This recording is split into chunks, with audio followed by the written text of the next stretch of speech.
Welcome to the MLFF podcast with your host, Commissioner B. Jack.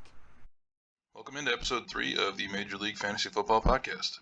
In week 2, we saw the wide receiver position go nuclear while running backs collectively took a shit. Topics for this week: week 2 review, week 3 preview, T-Bear talks shit, Cody gets a pizza, and a glitch in the Matrix. Still no league transactions or news yet, I haven't had the time. And the only way I'm going to keep these videos short is if I talk faster, so... Let's go! We'll do it live! Fuck it! T-Bear defeats Timmy by a 3-point margin, the narrowest victory of the week, and T-Bear's second win in a row. He's heating up! Both managers nearly set optimal lineups at 96 and 97%. T-Bear came roaring back to win this one at the last minute. Going into Monday night, T-Bear needed Cook, Jefferson, Goddard, and the D of some guy named Bill to outpace Robert Woods by more than 40 points. Not much help from either of his Vikings, but Goddard put up a tight end 6 performance, and most of the late heroics came from T-Bear's champion, his elite 7th round defense pick. If you weren't watching the game, the Titans got absolutely destroyed and bench starters in the third quarter down 41-7. Something noteworthy that I would have omitted before T-Bear decided to start some shit: the fact that the Bills' defense has the 3rd most fantasy points on his roster says less about how good his defense is and more about how bad the rest of his team is. Aside from Eckler, T-Bear didn't get much help from the rest of his starters. Ertz ended up with tight end 3 in the week, but Connor and Patterson likely cost Timmy the win. A.J. Dillon would have improved his score, but not enough to change the outcome. T-Bear moves up 2 spots to 2nd place and remains atop the South Division. Timmy drops 4 spots to 11th place. I beat Cody by 20 points, my 2nd consecutive win. He's heating up! I set a 96% optimal lineup while Cody set a 71% optimal lineup, the least optimal in week 2. Thanks mostly to Tua's 51 points that Cody left on the bench, but also Drake London with 23. In desperation, Cody claimed Carson Wentz off waivers and picked up the Dortch Rudder from free agency, both of which contributed for him. All of Melvin Gordon, Devin Singletary, Robbie Anderson, and Devontae Adams underperformed. Cooper Kupp put up 30 points, somehow only good for the wide receiver 5 on the week. Now, everything was normal until Cody made this seemingly innocent comment, but I saw it for what it truly was: an attempt to jinx me and ultimately a declaration of psychological warfare. This initiated a battle of karma that spanned across Discord, Google Chat, and even Xbox Live, before culminating in a handwritten message atop a celebratory pizza box to put a nail in Cody's coffin. Congrats on the win, Cody, and don't do that shit again. Cody drops 2 spots to 7th place, and I move up 2 spots to claim 1st place I'm the captain now. and remain atop the West Division.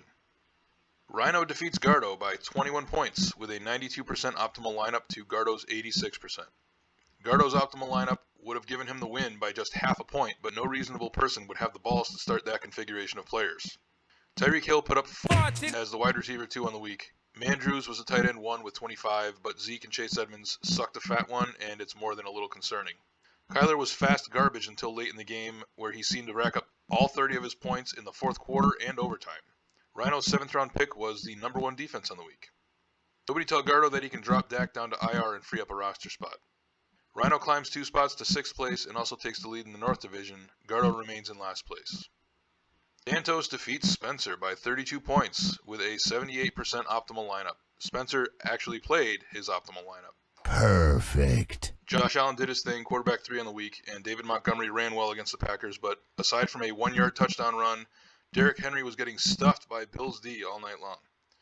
Santos left a lot of wide receiver points on the bench, but he played the correct tight end out of all 3 on his roster. Spencer put up the lowest score on the week, 166th lowest all time. When reached for comment, Spencer issued the following statement. I shot myself! Albert O took a fat shit on his lineup, though. Even though Dantos won, he drops 1 spot to 10th place, while Spencer drops 6 spots down to 8th. Jake defeats Ben by 36 points with a 93% optimal lineup to Ben's 80%, which still would have come up 3 points short. The final score is a bit misleading. This matchup was only separated by a couple points heading into Monday night before Diggs went off and A.J. Brown was content with just participating. Most of Jake's team showed out. Diggs, 3 touchdowns, 42 points, wide receiver 1. Chubb, 3 touchdowns, 34 points, running back 2. Christian Kirk, 2 touchdowns, 25 points, wide receiver 7. Robinson with a touchdown and 18 points, running back 5. But then there was also the Colts defense, which apparently did absolutely nothing on Sunday. Overall, not bad for a team whose manager is quitting at the end of the year. Herbert was just fine with 30 points, but Judge Judy got injured and left Ben with less than 3 points. Garrett Wilson had 29 on the bench. I'm interested to see if he can continue that. Duvernay also got a kick return touchdown to open the game, but left later on with a concussion. Jake climbs 5 spots to 5th place, and Ben falls 2 spots to 3rd. I have to stop here and address the fact that Ben is still shown as leading the East Division. Our ranking tiebreakers very clearly illustrate that head-to-head record should be the first determining factor, with division record and average points following behind. But for some reason, we are witnessing that Ben is getting the tiebreaker benefit for having the most points scored before considering that he no longer has the best division record. To the best of my knowledge, the head-to-head record isn't taken into consideration until teams have played all other members in their division. So that would not be accounted for yet. But this is something that I hope will wash out once we complete another week of division games. But we'll have to keep an eye on it moving forward. I've noticed that Flea Flicker has done a significantly worse job of supporting their own platform since COVID hit, so hopefully this isn't a sign of things to come.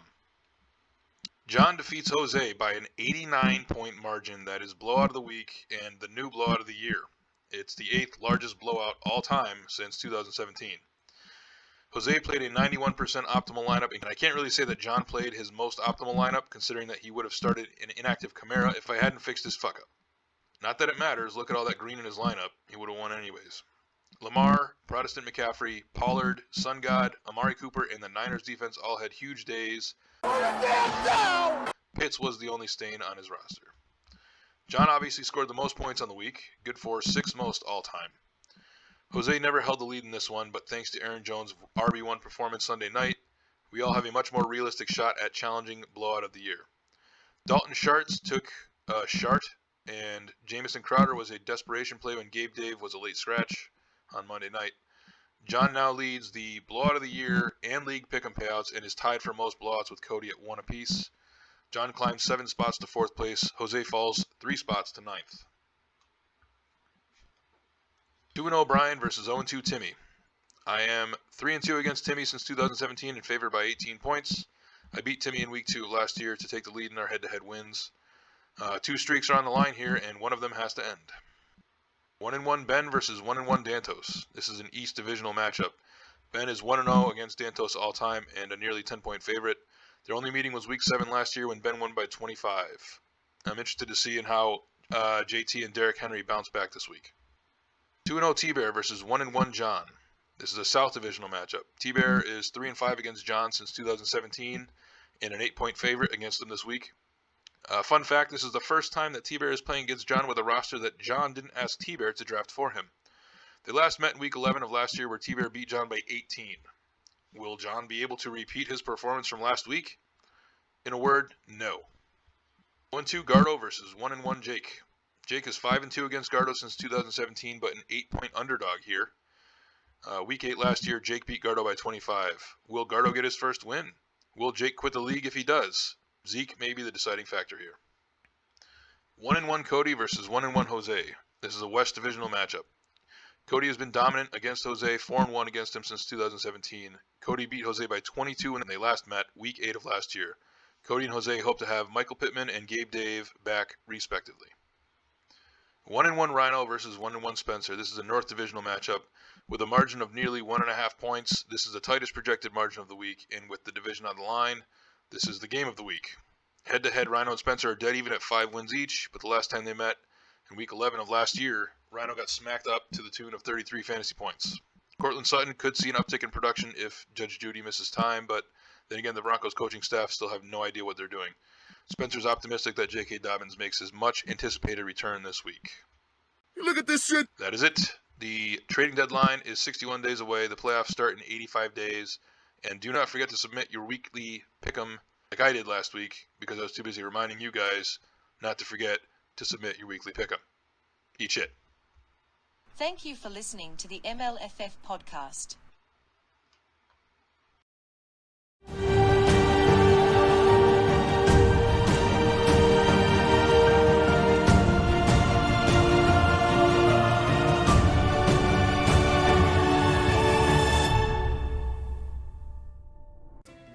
Do it live! I'll write it and we'll do it live! And thing sucks!